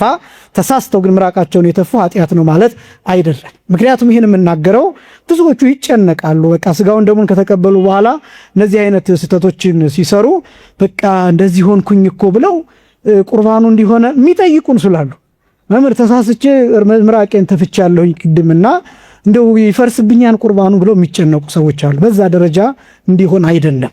እግዚአብሔርን በዚህ ደረጃም ጨካኝ አምባገነን አድርገን እንድናስበውም አይደለም። ግን ለክብረ ስጋው ደግሞ የተሰራ ስርዓት ነው፣ ዶግማ አይደለም። እና አምስተኛው ምራቅ መትፋት ይከለከላል። ስድስተኛው አብዝቶ መመገብ ይከለከላል። አብዝቶ መመገብ የሚከለከልበት ምክንያት አብዝቶ በመመገብ ምክንያት አንደኛ የተለያዩ ነገሮች ይመጣሉ። ሰው አብዝቶ ሲመገብ ሰውነቱ በስቶ የተመገበውን ምግብ የማስወጣት ጠባይ ሊኖረው ይችላል። ምንም የምንወደው ምግብም ቢሆን ከመጠን በላይ ከተመገብነው ትውከት ሊሆን ይችላል። ሌሎች ነገሮች ሊያስቸግሩ ይችላሉ። ሆዱን ሊታመም ይችላል። ሊረበሽ ይችላል። ጨጓራው ከሚሸከመው በላይ ሊሆን ይችላል። በዚህ ምክንያት ለሌሎች ነገሮች ይጋለጣል፣ ምቾቱን ያጣል እና በዚህ ምክንያት ስጋውን ደሙን ተቀብዬ እንዴት እንዲሆናል የሚል ጥርጥር ውስጥም ሊገባ ይችላል። ስለዚህ አብዝቶ መመገብ አይገባም። የመጀመሪያው። ሁለተኛው ሰው አብዝቶ ከተመገበ ለፈተና ይጋለጣል። ይሄ ማለት ሁልጊዜ የምንመገበው ምግብ የምንጠጣው መጠጥ እንደሚታወቀው ወደ ኢነርጂ ፎርም ይቀየራል፣ ወደ ደማችን ይወሰዳል። ያ ደማችን ሲሞላ ኃጢአት ያሰራናል። ግልጽ። ይህን አረጋዊ መንፈሳዊ የሚባል ሰው ሲናገር ይትብላ ብዙሃ ከመእያጽቀ ደዌ ዝሙት ይላል። የዝሙት በሽታ እንዳያጠቃ ከፈለክ ብዙ አትብላ ይላል። እስመ ኩሎሙ ኃጣው ይፈለፍሉ ማዘቅተ ከርስ ርሂብ ይላል። ሁሉም ኃጢአቶች የሚመነጩት ከሰፊ ሆድ ነው ይላል። ልብላ ከሚል ከጥጋበኛ ሆድ ነው የሚመነጩት ይላል። እና ሁልጊዜ ጥጋብ ከባድ ነው። አብዝቶ መመገብ፣ አብዝቶ መብላት፣ መጠጣት እነዚህ ነገሮች ወደ ኃጢአት ይወስዳሉ። የዝሙት ሐሳብን ያመጣል። በዚህ ምክንያት የቆረበው ሰው በቆረበበት ቀን ለኃጢአት ራሱ ሊጋለጥ ይችላል። ስለዚህ አብዝቶ መመገብ ይከለከላል። ሰባተኛ ሸክም መሸከም ይከለከላል። የትኛውም አይነት ሸክም፣ የሚከብድ ሸክም፣ ላብ ሊያመጣ የሚችል ሸክም ይሄን መሸከም ይከለከላል። ስምንተኛ መታጠብ እስከ ማታ ድረስ ይከለከላል፣ እስከ መኝታ ሰዓት ድረስ። ይህንን በትክክል ማስቀመጥ ሊከብድ ይችላል። ሰዓቱን ማታ 2 ሰዓት የሚተኛ ሰው ሊኖር ይችላል። እስከ ምሽት 3 ሰዓት እስከ 4 ሰዓት የሚቆይ ሰው ሊሆን ይችላል። ግን እስከ ማታ ድረስ መታጠብ ይከለከላል። ግን እንደዚህ ደግሞ ሲባል እጁን አንዳች እንደው አድርገው ቆሻሻ ነገር ቢነካው ያን ቆሻሻ ነገር ማስወገድ የለበትም ማለት አይደለም። ምናልባት ያንን እጁ የነካውን ቆሻሻ ነገር በሶፍት ማስወገድ ከቻለ እሰየው። ያለዚያም ደግሞ እነዚህ እርጥብ አልኮሊክ ነገር ያላቸው እነዚህ እንደ ዲስኢንፌክታንት አይነት ነገሮች እነሱን መጠቀም ከቻለም እሰየው። ያ ካልሆነ ግን መታጠብም ይችላል። ሊጎዳው የሚችል አይነት ከሆነ ስለታጠብን አሁን ቅዱስ ሥጋውን ክቡር ደሙን ታጥበን እንደ ቆሻሻ አውርደን ማለት አይደለም። እንደሱ አይደለም ጽንሰ ሐሳቡ። ዛሬ ስለቆረብኩኝ ሥጋውን ደሙን ስለተቀበልኩኝ ንጹህ ነኝ የማለት የሥጋው ደሙን ክብር የምንገልጥበት እንጂ እነዚህ የምናደርጋቸው ነገሮች በራሳቸው ኃጢአት ናቸው ማለት አይደለም። ይህንን በተሳሳተ መንገድ እንዳትረዱት ነው ጥንቃቄ እያደረኩ ያለሁት እና ማታ ላይ ግን ልብስ እንቀይራለን። የቆረብንበት ልብስ እንቀይራለን። የመኝታ ልብሳችንን እንለብሳለን። ከዛ በኋላ እንተኛለን። አለቀ። በዚያ ሰዓት ግን መታጠብ ይቻላል። ከዛ በኋላ ከሌሊቱ 6 ሰዓት በኋላ ባሉ ጊዜያት ደግሞ ስራ መሄድ ከሆነ በተለይ ደግሞ አሁን እንደ ሀገራችን ብዙ አስቸጋሪ ነገሮች ስለሌሉ ለዛ እንጂ የውጭ ሀገር ሰዎች ከሆኑ ግዴታ ስራ መስራት ስላለባቸው ለመኖር ዛሬ የቆረበው ሰው ከሌሊቱ 6 ሰዓት ስራ መግባት ሊጠበቅበት ይችላል። ስለዚህ ጥርሱን ቦርሾ ፊቱን ታጥቦ ሊወጣ ይችላል ከ6 ሰዓት በኋላ ከሌሊቱ 6 ሰዓት በኋላ ወደዛኛው ቀን ስለሚቆጠር ማለት ነውና ስለዚህ እስከ ማታ ድረስ ብቻ መታጠብ ይከለከላል። ምንጩን እነግራችኋለሁ መጨረሻ ላይ ተሰብስበው ያሉበትን እነዚህ ሁሉ የኔ ልቦለድ እንዳይመስላችሁ ማለት ነው። 9ኛው እስከ ማታ ድረስ አስቀድሜ እንደገለጥኩት ልብስ ማውለቅ ልብስ መቀየር ይሄም ይከለከላል። ከዛ በኋላ ግን የመኝታ ልብስ ለብሶ ከመኝታ በኋላ የመኝታ ልብስ ለብሶ መተኛት ይቻላል። 10ኛ ማዘን ማልቀስ አይገባም። የሚያሳዝን የሚያስለቅስ ነገር እንዳይገጥመን የአምላካችን ቅዱስ ፈቃድ ይሆንልን።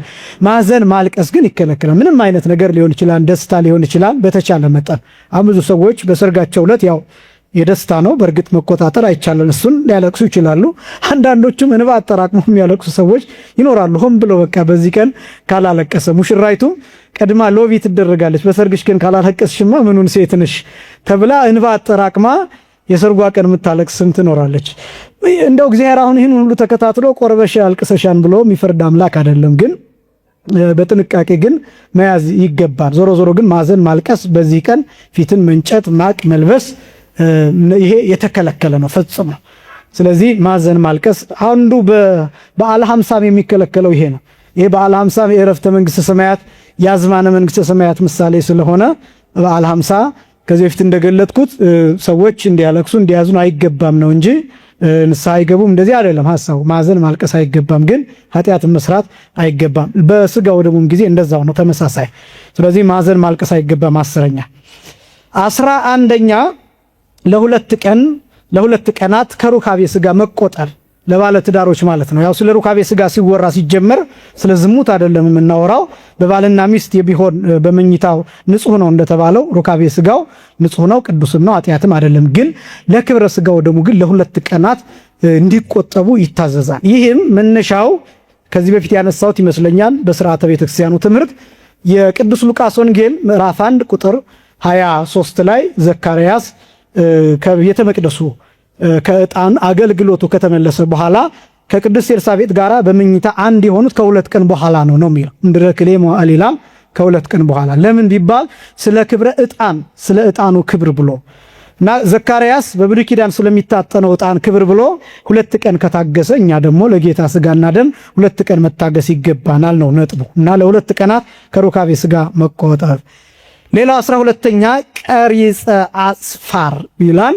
ጥፍርን መቁረጥ ማለት ነው። በእለቱ አስቀድሞ ከ3 ቀናት በፊት ዝግጅት ከሚደረግባቸው አንዱ እሱ ነው፣ ጥፍርን መቁረጥ ማለት ነው።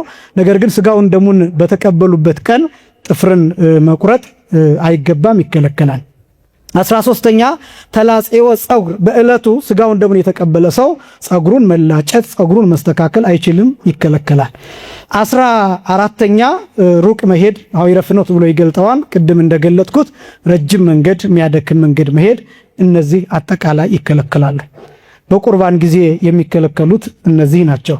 ቅዳሴ ሐዋርያት ወይም መጽሐፈ ቅዳሴው አጠቃላይ ገጽ 139 ላይ የሚገኘው ቅዳሴ ሐዋርያት ላይ ነው። ቅዳሴ ሐዋርያት ላይ ሆኖ መጽሐፈ ቅዳሴው ላይ ግዕዝና አማርኛ ገጽ 139 ቁጥር 166 ላይ የሚገኝ ነው። ደግሞ አለው ገጽ 139 ገጽ ስንት አልኳችሁ? መጽሐፈ ቅዳሴ ገጽ ስንት? 139 ቁጥር 166 ላይ እነዚህ የዘረዘርኳቸው ሁሉ እዚያ ላይ ይገኛሉ። መጨረሻ ላይ ቅዳሴ ሐዋርያት መጨረሻ ላይ እነዚህን ይዘረዝርና ይዘጋል። ይሄ በነገራችን ላይ ለቀዳሾችም ጭምር ነው፣ አጠቃላይ ስጋውን ደግሞ ለተቀበለ። ስለዚህ ምንጩ ቀጥታ ቃል በቃል የወሰድኩት እነዚህ የነገርኳችሁ በሙሉ በአማርኛ መናገሬ ብቻ ነው እንጂ ቃል በቃል የተቀመጡ ናቸው። ቅዳሴ ሐዋርያት መጽሐፈ ቅዳሴ ገጽ 139 ቁጥር 166 ላይ ይገኛሉ። ትክክል ያልሆኑ ልማዶች አሁን አስቸጋሪው ስለ ስጋው ደግሞ በየሰፈሩ ሕግ የሚያወጡ ሰዎች አሉ። ቆርበሻል እኮ እንደዚህ እንዴት ማድረግ የለብሽም እያሉ የየራሳቸውን ሕግ የሚያስቀምጡ ሰዎች አሉ። ትልቁ የተቸገርነው ይሄ ነው። ያንን ደግሞ ሰው እንዴት እንደሆነ አላውቅም፣ በደንብ እንደ ሕግ አድርጎት ይቀጥላል እና ከዛ እንዲያውም አይ ይሄ እኮ ይደረጋን ሲባል በመምህራን በቀሳውስት ሲነገረው ኧረ አባ ተሳስተዋን የሚል ሁሉ ሊያርም የሚፈልግ ሁሉ አለ። አንዳንዱ ደግሞ ጭራሽ ተሐድሶ ነው እንደ ገሌ ሁሉ አለ ማለት የሚዳዳ ሁሉ ይኖራል። አንዳንድ ጊዜ ከቤተክርስቲያን የሚወጣውን ምንጭ በደንብ መስማት ማወቅ ይገባል። ብቻ መሆን አይከለከልም። ለምሳሌ በጣም ብዙ ሰው ከሚፈራው ስጋውን ደሙን ተቀብዬ እንዴት ብቻዬን እሆናለሁ ይላል። ብቻህን ብትሆን ምን ችግር አለው ሲባል ሰይጣን ቢቀርበኝስ ይላል፣ ጋኔን ቢለክፈኝስ ይላል። ይሄ ማለት እኮ የሰውዬ ሳይቆርብ በቃ አጋንንት የሚጫወቱበት ማለት ነው። ልክ ድመት በአይጥ እንደምትጫወት አጋንንት እንደፈለጉ የሚዘሉበት ፍራሽ እንደሆነ ማለት ነው። እና ይሄ ራስን ለጋኔን የማመቻቸት ስራ ነው። በጣም ከባድ ነው እንደዚህ አይነት ነገር። ስጋው ደግሞ ይጠብቃል፣ አጋንንትን ያርቃል፣ ርኩሳን መናፍስት ይርቃሉ። ሰው እኔ ሁልጊዜ የምለው ምናደድበት፣ ምጸጸትበት፣ ምቆጭበት ሁልጊዜ ሰዎች በጸበል የሚያምኑትን ያህል በስጋው ደግሞ አለማመናቸው ያሳዝነኛል። ብዙ ቦታ ይህንን እገልጣለሁ። ከጸበልና ከስጋው ደግሞ ማን ይበልጣል እላለሁ ብዙ ጊዜ። ማን ይበልጣል ከጸበልና ከስጋው ደግሞ?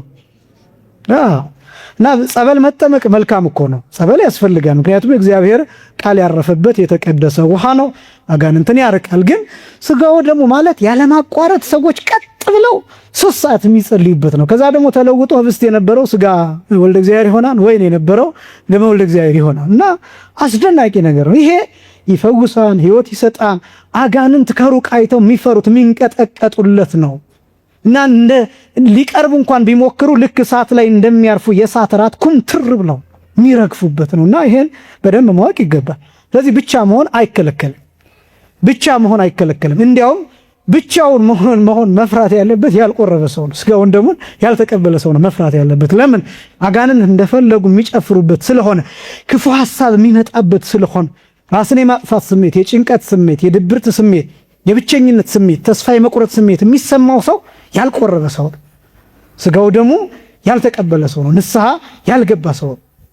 እንዲህ አይነት ሰው ነው ብቻውን የሚጨነቀው። ይልቁንም መፍራት ያለባችሁ ስጋውን ደሙን ሳትቀበሉ ብቻችሁን እንዳትሆኑ ነው መፍራት ያለባችሁ እንጂ ብቻ መሆን ጭራሽ አይከለከልም። ስጋውን ደሙን በመሰረቱ በእርግጥ በቤተክርስቲያን ትምህርት አንድ ሰው ብቻውን ይሆን ዘንድ መልካም አይደለም። ይሄ በቃ ሰዎች ከሰው ጋር ህብረት መኖር አለባቸው። ከጎረቤቱ ጋር መግባባት አለበት። ጓደኛ ሊኖረው ይገባል። ባልንጀራ ሊኖረው ይገባል። ብቸኝነት በቤተክርስቲያን የሚመከር አይደለም። በነገራችን ላይ በቤተክርስቲያን ትምህርት በጣም እነዚህ የበቁት አባቶች ሲዘጉ ካልሆነ በስተቀር እነሱም ደግሞ ምን እንደሚያደርጉ ታውቃላችሁ? እነዚህ የበቁት የዘጉት አባቶች በጸሎት ይጠይቃሉ። ማንን ታሳየኛለህ? እስኪ በዓለም ላይ ያለ አንተ የምትመርጠው ወዳጅህን አሳየኝ ብለው ይጠይቃሉ። በነገራችን በመጽሐፍ መነኮሳት ብዙ ታሪኮች አሉ ተመሳሳይ። እና ከዛ በኋላ ምን እንደሚያደርግ ታውቃላችሁ? እግዚአብሔር ራሱ መላእክትን ይልክና እገሌን አግኘው ወይ ደግሞ እገሌ ይመጣን ይባላሉ። ያ የበቃ ሰው መጥቶ በራቸውን ያንኳኳል ወይም እጁን ይጸፋል። ያው በጥንቱ ማንኳኳት ሳይሆን እጅን ማጨብጨብ። ግን ደግሞ ችግሩ ምን መሰላችሁ? ያ ሰው ሰይጣን ሊሆንም ይችላል ብለው ይጠራጠራል። በዚህ ምክንያት እነሱ የሚግባቡበት ቋንቋ አላቸው። ማነህ ገሌ እንደዚህ ብለው ይጠይቁትና መጽሐፍ ቅዱሳዊ ጥያቄ ይጠይቁና በዛ መሰረት መልእክቱን ግልጽ ካደረገ እግዚአብሔር እንደላከው መላእክት እንደላኩት እንዳመጡት ከተናገረ በር ይከፈትለታል። ከዛ ይጨዋወታሉና ህብረት በቤተክርስቲያን የሚመከር ነገር ነው። ከዛ ውጭ ግን ብቻ ሲኮን ከልክፍት ከጋኔን ከምናምን ጋር ግን የሚገናኝ ነገር የለውም። ስለዚህ ስጋውን ደሙን ተቀብለው ብቻ መሆን አይከለከልም። እንደ ክርስቲያን ግን ብቻ አለመሆን የተመረጠ ነገር ነው። ከሰው ጋር አብሮ መብላት፣ ከሰው ጋር መነጋገር፣ ከሰው ጋር መጽሐፍትን ማንበብ፣ ከሰው ጋር መማር፣ ከሰው ጋር መሄድ፣ ከሰው ጋር መምጣት፣ ሐሜትን መቀነስ፣ ስለ እግዚአብሔር ቃል ማውራት፣ እነዚህ የሚመከሩ ናቸው። ረዳት እንፍጠርለት የሚለው ቃል ሔዋንን ለአዳም የመፍጠር ጉዳይ ብቻ አይደለም፣ ሰው ለሰው እንደሚያስፈልገው ጭምር ነው። አባቶቻችን የሚሉት ነገር አለ። ሰው ለሰው ምኑ ነው ይላል? መድኃኒቱ ነው ይባላል። ስለዚህ እሱን በደንብ ማወቅ ግን ብቻ መሆን ግን ስጋው ደሙን ከመቀበል ጋር የሚያገናኘው ምንም ነገር የለም። ሌላው ሰላምታ አይከለከልም። አሁን አንዳንዱ ሰው ቆርቦ በቃ ተኮፍሶ የሚያልፋል። ሊጨብጠው ሲል ያ ሰው እንዴት ይሄን ሰው ማጨብጣል? ያልቆረበ ሰው በሞት ይሻለኛል ብሎ ራሱን ከፍ አድርጎ በቆረበበት ቀን ያልቆረበ ሰው ሰላም አለለም። እኔ እኮ በጣም የሚገርመኝ አሁን ክርስቶስን ያ ሰው እኮ ከኛ የተሻለ ሊያገኘው ይችላል። ያቺ ሴት እኮ ያቺ ኃጢአተኛ የምትባለዋ ሴት እኮ የጌታን እግር ሂዳ አጥባለች እኮ፣ በእንባዋ አጥባለች፣ በፀጉሯ ዳሳለች፣ ሽቱም ቀብታለች። ያቺ እኮ 12 ዓመት ሙሉ ደም ይፈሳት የነበረችዋ ሴት የልብሱን ጫፍ እኮ ነክታለች። ከዛ ደግሞ ጭራሽ ፈቅዶላት በፊቱ ሂዳ ተደፍታለች። እና ያቺ ኃጢአተኛዋ ሴት ክርስቶስን ለመንካት ካልተከለከለች እኔ ቆርብ ያለሁና ማንም ሰው አይነካኝም፣ ሰላም አይለኝም። አሁን እንደው በጣም ምጽድቃችን ፈሪሳዊነታችን እጅግ በጣም አስጨናቂ በእውነት በጣም እና አንዳንድ ነገሮችን እንዴት እንደምንረዳ ማወቅ ይገባል። ስለዚህ ሰላምታ አይከለከልም። እንዲያውም ፍቅር መስጠት አግባብ ያለው ስርዓት ያለው መጠን ያለው ልክ ያለው ጨዋ የሆነ ሰላምታ መስጠት ይገባል። ለሰዎች ማክበር ለምን ቢባል ሰዎች እንዲማሩብን ማለት ነው። እንዲማሩብን እገሌ እኮ ከቆረበ በኋላ ተለውጧል፣ ሽቁጥቁጥ ብሎ ነው ሰው ሰላም የሚለው፣ ትህትናው ፈገግታው ደስ ሲል ተብለን እንዲያውም መመስገን አለብን። ከዛ ለካ የሥጋው ደግሞ እንዲህ ያደርጋል እኔም ልቁረብ እንዴ ብሎ ወደዚህ ህይወት መምጣት እንደዛ ማስተማር ይገባል እንጂ ሰውን መጸየፍ አይገባም። ሰላምታ አይከለከልም። ሌላው ምግብ ማትረፍ የሚከለክሉ ሰዎች አሉ። አይከለከልም ምግብ ማትረፍ። እነዚህም በዘልማድ የመጡ ናቸው። እንዲያውም ከባዱ አለማትረፍ ነው። በመሰረቱ በልክ መብላት አስቀድሜ እንደገለጥኩላችሁ ኦርቶዶክሳዊነት መጠን ነው። ምን ጊዜም ቢሆን ንግግር መጠን ነው፣ አለባበስ መጠን ነው፣ አጎራረስ መጠን ነው። ስርዓቶች አሉ። አሁን በቤተ ክርስቲያን አንድ ሰው ሲመገብ አብዝቶ መጉረስ የለበትም እስከሚያንቀው ድረስ ለሰው እስኪታይ ድረስ። እሱ ብቻ ሳይሆን ሰው ሲያኝክ እነዚህ ሁሉ ስርዓቶች አሉ። መጽሐፈ ሲራክ ይናገራል። እንደገና ሕንፃ መነኮሳት የሚባል መጽሐፍ ደግሞ ብትመለከቱ በሰው ፊት ስታኝክ አፍህን አትክፈት፣ ድምፅ አታሰማ ስታኝክ ይላል። አሁን አንዳንድ ሰው አለ ይሄ ወፍጮ ቤት የሚመስል አይነት ሲያኝክ አጠገባችን ወፍጮ የተተከለ እስኪመስለን ድረስ ምን ሰማው ድምፅ አለ። እነዚህ ሁሉ ስርዓት አላቸው። ሰው አፉን መክፈት የለበትም፣ መረበሽ የለበትም። ምክንያቱም የሚመገበው ሰው ያኛውን ሰው እንደ አጋጣሚ ሲመለከት ያው ምግብ በነገራችን ላይ መጀመሪያ ነው ጣፋጭ የሚሆነው እንጂ አፋችን ውስጥ ከገባ በኋላ ምግብ ይሞታል። ይሄን ታውቃላችሁ። ምግብ ይበላሻል። ከዛ በኋላ ጥቅም የለውም። ከዛ በኋላ መሽተት ብቻ ነው የሚሆነው። እንደው ሌላው ቀርቶ አፋችን ውስጥ ያለውን ብንተፋው ለምንም እንኳን አያገለግል። ድመቶች አሁን እናንተ አኝካችሁ የእናንተ ድመቶች ብትሰጧቸው ይበሉታል። ውሾቹ እናንተ አኝካችሁ ብትሰጧቸው ይበሉታል። በቃ ምግብ ከዛ በኋላ ሟች ነው። ስለዚህ እሱን ለሰው አለማሳየት ይገባል፣ ጥንቃቄ ይገባል። ማትረፍ ግን ከመጠን በላይ ከሆነብን ተጨንቀን ገና እንዳይተርፍ ብለን ምንጨነቅ ከሆነ ሌላ ችግር ሊመጣ ነው። ሰውየው ሊበላሽ ነው፣ ምግቡ ይበላሻል፣ ምግቡ ተረፈ ምናምን ብለን እኛ ሌላ ጦስ ልናተርፍ ነው። ስለዚህ ማትረፍ ይቻላል። በማንኛውም ጊዜ ግን ኦርቶዶክሳዊ የሚበቃውን ምግብ ማንሳት፣ የሚበቃውን ቁርጥ ማብሳት፣ እንደዚህ ስስታም መሆን የለበትም። ኦርቶዶክሳዊ በቃ ይህን ሁሉ ብሎ ቆልሎ መታየት የለበትም፣ መገመት የለበትም። እነዚህ ሁሉ ትምህርቶች ናቸው፣ መንፈሳዊ ትምህርቶች ናቸው። በቆረብን ጊዜ ደግሞ መጠን ያስፈልገዋል።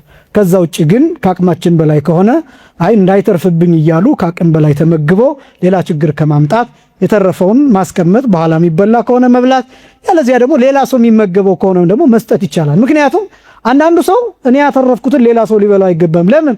እኔ ቆርቤ ስላተረፍ። ያስተረፍከው እኮ ስጋው ደግሞ አይደለም እንጀራ ነው፣ አንተ ቤት የተጋገረውን አንተ የቆረብከውን ስጋው ደግሞ አይደለም የምትሰጣቸው። እና አንዳንድ ነገሮች እንዴት ይልቅስ አጥንት መጋጥ አይቻልም። አጥንት የምትወዱ ካላችሁ እሱን ማድረግ አይቻልም። የሚጎረስ ነገር ብቻ። ለምንድን ነው የጋጣችሁት አጥንት ወደ አፋችሁ የመጣ? ይህ ብቻ ሳይሆን ጥርስ ሊያደማ ይችላል። የተለያዩ ነገሮች አሉ። ስለዚህ እሱን ማድረግ አይገባም። ከዛ ውጭ ግን ምግብ በመጠን ማቅረብ፣ ከተረፈ ግን ማስቀመጥ፣ ማትረፍ፣ ለሌላ ሰውም መስጠት ይቻላል። ማውራትና መሳቅ አይከለከልም።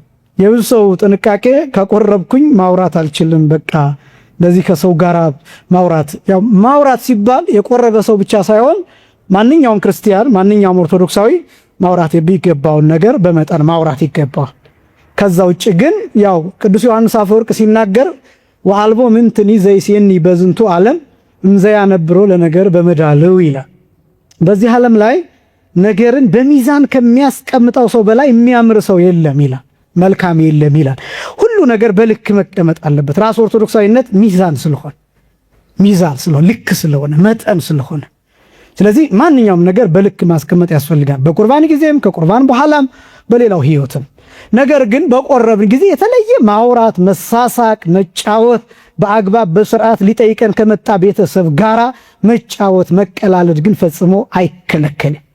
ኃጢአት ያልሆነ ወሬ፣ ወደ ዝሙት ሊገፋፋ የማይችል ወሬ፣ ሰዎችን ሊበድል የሚችል ወሬ ካልሆነ፣ ለሐሜት ካልሆነ ከነዚህ ውጪ ያሉትን ሌሎቹን ጉዳዮች እያነሱ መጨዋወት ባሉበት ይቻላል። መቀላለድ ይቻላል። መታገል፣ መላፋት እነዚህ ነገሮች አይቻሉም። ከዛ ውጭ ግን ማውራት፣ መሳቅ በፍጹም አይከለከልም። እና በጣም ብዙ ልምዶች እነዚህ ናቸው ስጋውን ደሙን እንዳንቀበል አንዳንድ ጊዜ ወጣትነታችንን የሚሻማ ይመስልንና ከቆረብኩኝ እኮ በቃ እንደ ትልቅ ሰው እንደዚህ ጎብጬ መሄድ አለብኝ ብሎ የሚያስብሰዋል። በቃ ለዚህ ነው የማይቆርበው። በጣም ወጣቱ ከቆረብኩኝ በኋላ እኮ ይሄን መስራት አልችልም፣ ይሄን ማድረግ አልችልም፣ ንግድ አለኝ፣ ሱቅ አለኝ፣ እሱን መክፈት አልችልም ይላል። ማን ነው የከለከለው? ማን የከለከለው? ከቆረብክ በኋላ ንግድህን መስራት ትችላለህ። ከቆረብክ በኋላ ሹፍርናህን መስራት ትችላለህ። ታክሲህን መስራት ትችላለህ። ራይድህን መስራት ትችላለህ። ከቆረብክ በኋላ የምታዘጋጀው በርበሬ አፈር እንዳትጨምርበት እንጂ መሸጥ ትችላለህ። ቅቤ ከሆነ የምትነግደው ሙዝ እንዳትጨምርበት እንጂ መሸጥ ትችላለህ። አግባብ ስርዓት ያለ ይሄ ገብርኤልን ሚካኤልን ኪዳነ ምሕረት ትድፋ የሚል መሃል ላይ የማሉ ማዋሸት አይደለም። አግባብ ባለው ያመጣሁት በዚህ ነው፣ ትርፌ ይሄ ነው፣ ከገዛ ግዛ፣ ካልገዛ የራሱ ጉዳይ ብላችሁ መሸጥ ትችላላችሁ። ከዛ በኋላ ያለው አሁን የህይወት ዘይቤን በተመለከተ ደግሞ የተወሰኑ ነገሮችን ላስቀምጥ። ብዙ ሰው የሚጨነቀው ከቆረብኩ በኋላ ምንድነው የምለብሰው ሚል፣ እንዴት ነው የምኖረው ሚል ነው። ይሄን በፍጥረት ተናግሬ ጨርሳለሁ። የቆረበ ሰው የህይወት ዘይቤ እንደ ማንኛውም ክርስቲያን የህይወት ዘይቤ ነው። እንደ ማንኛውም ምን አልኳችሁ? ክርስቲያን ማለት ነው። የቆረበ ሰው ያ ማለት ማንኛውም ክርስቲያን እንዲኖር በተፈቀደው የህይወት ዘይቤ ወይም እናንተ ላይፍ ስታይል የምትሉትን እሱን ነው የሚኖረው። የቆረበ ሰው የተለየ አይደለም። የቆረበ ሰው ሰሌን እንዲያረግ አይጠበቅበትም። የሰሌን ቆብ እንዲያረግ አይጠበቅበትም። የቆረበ ሰው መሬት የሚጠርግ አቧራ የሚጠርግ ቀሚስ እንድትለብስ አይጠበቅበትም። የቆረበ ሰው የግድ የጨርቅ ሱሪ ያድርግ የሚል ህግም የለም። የግድ እንደዚህ ነው አለባበሱ በቃ በቲሸርት እንዳይሄድ ምናምን የሚሉ እነዚህ ህጎችም የሉም። የቆረበ ሰው የሚኖረው ማንኛውም ክርስቲያን እንዲኖረው የተፈቀደውን ህይወት ነው የሚኖረው። የተለየ ጫና የለበትም፣ የተለየ እዳም የለበትም። ብዙ ሰው የሚጨነቀው እንደዛ ስለሆነ አሁን ብዙ ሰው ደግሞ እኔ ማዝነው እንደ ማሸማቀቂያ የሚጠቀሙ ብዙ ሰው ገሊት እኮ ቆርባ እንደዚህ ያደረገች እኮ ገሊትን ተሳደበች። አሁን ብዙ ሰው ምንድነው ከቆረበ የስድብ ፈቃድ የለውም፣ ካልቆረበስ የስድብ ምን አለው ማለት ፈቃድ አለው እንደማለት። ማን ነው ግን ይሄን ፈቃድ የፈቀደው? ይሄኛውን የሰጠው ማን? የኛውን የሰጠው ማን? በነገራችን ላይ በአንድ ነገር ማሸማቀቅ ትችላላችሁ። ለምሳሌ እኔ አሁን ቆርባችሁ ተሳደቡ አይደለም ነጥቤ፣ ቆርባችሁ ኃጢአት ስሩ አይደለም፣ ቆርባችሁ ዝፈኑ እስክስበሉ ምናምን አይደለም ነጥቤ። ግን ቢያንስ ግን አንድ ነገር ማለት ትችላላችሁ። ያልቆረበው ሰው ወይ ቆራቢ ሆና እኮ እንደዚህ ሆነች ቢላችሁ ምን እንደምትሉት ታውቃላችሁ? እኔ እንኳን ቢያንስ አንዴ ቆርቤ ነው የዘፈንኩት ሰው፣ እሱ ግን ጭራሽ ምን አላለ? አልቆረበምም እየዘፈነም ነው። አያችሁት? አልቆረበምም እንደገና ደግሞ እስክስታ እየወረደ ነው። ያውን እናንተ እስክስታ ወረዱ አይደለም ነጥቤ። ቢያንስ ግን እናንተ ጣሙን ታውቁታላችሁ። ለምን ቆርባችኋን? ከዛስ ዛሬ ዘፍናችሁ እንኳን ቢሆን እንደው ተሳስታችሁ ዘፍናችሁ እንኳን ቢሆን ወዲያውኑ ሩጣችሁ መታችሁ ለንስሐ አባታችሁ ተናግራችሁ ትቆርባላችሁ። እንደገና ደግሞ ቁርባኑ እንደ ኃጢአት ስሩ አይደለም ነጥቤ። በደንብ እንድትረዱኝ ይፈልጋለሁ። ለምንወድቅበት ኃጢአት እንኳን ቁርባኑ ለስርየት እንኳን እድል ይሰጠናል፣ ቀን ይሰጠናል፣ ጊዜ ይሰጠናል። እንድትዘናጉ አይደለም ይሄንም ነግራችሁ። ግን ደግሞ ቢያንስ መቆረባችን ቀጣይ እድል እንድናገኝ ያደርጋል። ለምን? የቁርባኑ አንዱ ዓላማ ስርየት ኃጢአት ስለሆነ። ያኛው ሰውስ አልቆረበም፣ እየተሳደበ ነው፣ እየዘፈነ ነው፣ እየተቸ ነው፣ እየከሰሰ ነው። አለመቁረቡ ብቻ ሳይሆን የአጋንንትን ስራ ተክቶ የቆረቡትን ሰዎች እያሸማቀቀ። ስለዚህ ምን ጊዜም ስጋውን ደሙን የተቀበላችሁ ወጣቶች፣ ወንድሞችና እህቶች፣ እናቶቻችን አባቶቻችን ጋር ችግር ስለሌለ የቆረባችሁ አትሳቀቁ፣ አትሸማቀቁ። ምናልባት የተሳሳቱ ነገሮችን ብታደርጉ እንኳን አይ እኔ እኮ ቆርቤ ነው መሳሳት እንኳን ያለ ነው ተሳስቼ ነው ንስሐ ገባበታለሁ ማለት ነው እንጂ እውነትም ቆርቤ እንደዚህ ሆንኩኝ ብላችሁ ጭንቀት ውስጥ መግባትና መራቅ አይደለም። እኔ ዋናው ዓላማዬ እንዳትርቁ ነው። ስለዚህ የህይወት ዘይቤው እንደ ማንኛውም ክርስቲያን የህይወት ዘይቤ ነው። ስለዚህ መልሳችሁ የሚሆነው አንተም እኮ ክርስቲያን ነህ እንድትዘፍን አልተፈቀደም፣ ይልቁንም ወደ ንስሐ አብረን እንመለስ ብላችሁ ያንን ሰው ይዛችሁ መምጣት ነው። ሌላው የቆረበ ሰው የተለመደውን ስራውን መስራት ይችላል፣ አይከለከልም። አስቀድሜ ገልጨዋለሁ። ገበሬ ከሆነ ግብርናውን፣ ነጋዴ ከሆነ ንግዱን መስራት ይችላል። ሌላው ለስራ የሚመቸውን ልብስ መልበስ ይችላል። ለስራ የሚመቸውን ልብስ ለምሳሌ ነርሶች ሊሆኑ ይችላሉ። ሱሪ የሚለብሱ ሴቶች ሊኖሩ ይችላሉ። ስራ ቦታቸው ማለት ነው። የሚለብሱት ዩኒፎርማቸው፣ የሚለብሱት የስራ ልብሳቸው በራሱ የተዘጋጀው በሱሪና በሹራብ መልክ ሊሆን ይችላል። ስለዚህ ያንን ሱሪ ይለብሳሉ። ኃጢአት አይደለም። ኃጢአት የሚሆነው አንዲት ሴት ለማሰናከል ብላ ሆን ብላ አካሏን የሚያሳይ የሰውነቷን ቅርጽ የሚገልጥ ወንድ እንድትስብ ብላ ለዝሙት ሐሳብ ለዝሙት ዓላማ ብላ ይህንን ለብሳ ስትወጣ ያን ጊዜ ነው ኃጢአት የሚሆነው እንጂ አንዲት ሴት በስራ ምክንያት ብቻ የግዴታ ለምሳሌ ባንክ ቤት የምትሰራ ልትሆን ትችላለች፣ የበረራ አስተናጋጅ ልትሆን ትችላለች፣ የሆቴል አስተናጋጅ ልትሆን ትችላለች፣ የማርኬቲንግ ሰራተኛ፣ የሽያጭ ሰራተኛ እንደዚህ ሊሆኑ ይችላል። አለባበሳቸውን የሚወስንላቸው ድርጅቱ ነው። ዩኒፎርሙን የሚወስንላቸው ድርጅቱ ነው። ስለዚህ ያ ጉልበታቸው ድረስ ሊሆን ይችላል። በጣም አጭር ላይ ባል ይችላል። እንደዚህ ስለሆነ አጭር ቀሚስ ለበስኩኝ ብላ መጨነቅ አይጠበቅባትም። ሱሪ ከሆነ የሚለብሱትን ሱሪ ለበስኩኝ ብላ አትጨነቅ የቆረበች ሴት። ስለዚህ የሚመደብላትም ተማሪው ተምሮ ትምህርት ቤት ሲሄድ የትምህርት ቤቱን ዩኒፎርም ለብሶ ሊሄድ ይችላል። የትምህርት ቤቱ ሕግ ሱሪ ሊሆን ይችላል። ሱሪዋን ለብሳ ልትሄድ ትችላለች። ሰውነቷን የማያሰናክል አግባብ ያለው ስርዓት ያለው ለሌላ ሰው ትኩረት የማይስብ ይሁን እንጂ ያንን ማድረግ ኃጢአት አይደለም። ስለዚህ ሰው የተለመደውን ስራውን መስራት ይችላል። በማግስቱ በጠዋት ተነስቶ ትምህርት ቤት፣ ስራ ቦታ በሚፈቅደው መሄድ ይችላል። ብቻ ሰዎችን የሚጎዳ ስራ እንዳይሰራ፣ የሌባ ተባባሪ እንዳንሆን። አሁን እንደዚህ ሲባል ችግሩ ስራ ሲባል ሁሉም ስራ ይሆናል። የሃንግ መምታትም እንደ ስራ ነው የሚቆጠረው አሁን ላይና ስለዚህ ስራ ከሆነ ስራ ነው ብላችሁ በዛ እንዳትሰማሩ አደራ ለማለት ነው። እሱ አይፈቀድም። ስለዚህ ይሄ ሰው የማይጎዳ የማህበረሰብ ግንባታ ስራዎች ላይ ግን መሳተፍ ይቻላል፣ ስራው በሚፈቅደው ማለት ነው። ስለዚህ ለስራ የሚመቸው ልብስ መልበስ ይቻላል። ሌላው ራሱን በአለባበስም በአመጋገብም መጠበቅ ይችላል። አሁን ራስን መጠበቅ ማለት ፕሮቶኮልን የጠበቁ አለባበሶች ይኖራሉ። የግድ አሁን እኛ የተረዳንበት መንገድ አጭር ቀሚስ፣ የተቀደደ ሱሪ፣ አካል የሚያሳይ ከደረት በላይ እርቃንን የሚያሳዩ እነዚህ ልብሶች እንደ ስልጣኔ ቆጥረናቸው እንደዚህ ስለተቀበልናቸው እንጂ ፕሮቶኮል የሚባለው እሱ አይደለም።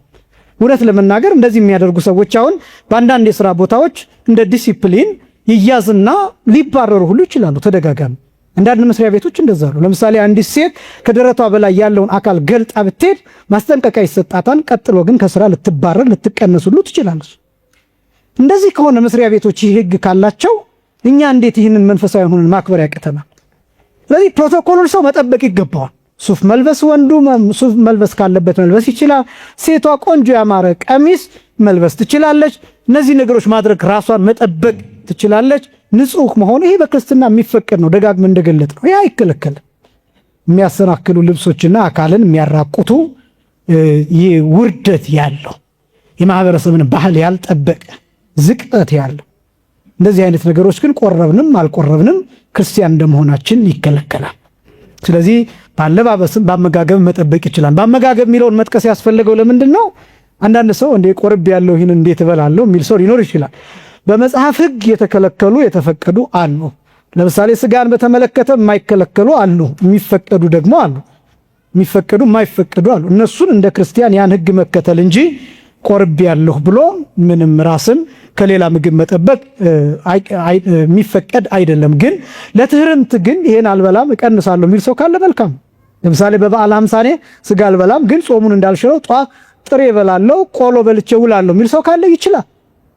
ነገር ግን አይከለከልም። ስለቆረብክ ስጋ እንዳትበላ ጥሬ እንዳትበላ የሚል ሕግ የለም። እነዚህን ነገሮች በደንብ ማወቅ ይገባል። ሌላው በተቻለ መጠን አርአያ ምሳሌ ለመሆን ጥረት ማድረግ እንጂ ስለቆረበ ብቻ የተለየ ዕዳ እንደሌለበት እነዚህን ማሰብ ይገባል። ስለዚህ ከቁርባን በኋላ ያለው ሕይወት ከክርስቲያን ሕይወት የተለየ እንዳልሆነና እንደ ጫና እንደ ዕዳ የተለየ መስመር ውስጥ እንደ መግባትና እንደ መጨነቅ አድርገን ቆጥረን ከስጋው ደሙ መራቅ የለብንም። እንደውም ስጋው ደሙ ነፃ ያወጣል፣ ኮንፊደንስ ይሰጣችኋል፣ በራሳችሁ እንድትተማመኑ ያደርጋችኋል። ቆርባችሁ ታክሲ ውስጥ ስትገቡ እናንተ ከዛ መካከል ኃጢአታችሁን ተናግራችሁ ንጹሃን ሆናችሁ ስጋውን ደሙን የተቀበላችሁ የጌታ የደም ከለላ ያላችሁ ናችሁ። በቆረባችሁ ቁጥር በሄዳችሁበት ቦታ ሁሉ የጌታ የደም ሽፋን የሚጠብቃችሁ እንደ ደመና ቅዱሳን የሚከቧችሁ ናችሁ። መላእክት ቀርበው የሚጠብቋችሁ ናችሁ። ስጋውን ደሙን በመቀበላችን ምክንያት መላእክት ቀርበው የሚጠብቁን፣ መላእክት ስለኛ የሚጸልዩልን ጠባቂ መልአኮቻችን እድሜውን አርዝምልን እያሉ ለእግዚአብሔር የሚጸልዩልን ነው ምን ሆነው። ከዚህም በላይ ደግሞ የጌታ የደም ጠብታ በረገጥንበት ቦታ ሁሉ የሚከተለን ነው የሚሆነው። መቁረብ ነፃ ያደርጋል። መቁረብ ራሳችንን እንድናውቅ ያደርጋል። መቁረብ ያሳርፋል፣ ረፍት ይሰጣል፣ ሸክምን ያቀላል። እንደገና ደግሞ መቁረብ ለኃጢአት እንዳንበረታታ ያደርገናል። ይልቁንም መልካም ወደ ማድረግ እንድንዘም ያደርገናል። ቆርቤ ይህን ከማደርግ ይህን ባደርግ ይሻላል ብለን በጎን እንድናስብ ያደርገናል። ስለዚህ ቁርባን ራሱ የማሳረፍ ጠባይ ያለው ሁልጊዜ ላለው መቁረብ የህይወት አንድ ተርኒንግ ፖይንት ነው። መታጠፍ ነው። ወደ ቅድስና ቦታ መታጠፍ ነው። ወደ ዘላለማዊ ህይወት መታጠፍ ነው። ስለዚህ ስጋውን ደሙን መቀበል የመጨረሻው በምድር ላይ ያለው ትልቅ ህይወት ስጋውን ደሙን መቀበል ነው። ያኛው ህይወት መንግስተ ሰማያት ነው። እኛ የምናደርገው ይህንን ነው፣ ስጋውን ደሙን መቀበል። ያኛውን ደግሞ የሚያወርሰው እግዚአብሔር ነው። ያን የምንወርሰው ደግሞ ይህንን ስጋውን ደሙን ስንቀበል ነውና፣ ስለዚህ ሁላችንም ለቅዱስ ስጋው ለክቡር ደሙ ራሳችንን ልናዘጋጅ ይገባል። አምላካችን እግዚአብሔር ሁላችንንም ለቅዱስ ስጋውና ለክቡር ደሙ ያብቃል። የቆረቡትን አባቶቻችን፣ እናቶቻችን፣ ወንድሞቻችንን፣ እህቶቻችንን በመንፈሳዊ ህይወት ያጽናልን። በቤተ መቅደሱ የሚቆርቡ ስጋውን ደሙን የሚቀበሉ አባቶችን፣ እናቶችን፣ ወንድሞችንና እህቶችን ያብዛልን። ሁላችንንም ለስጋው ደሙ ያብቃን። ወስብሐት ለእግዚአብሔር።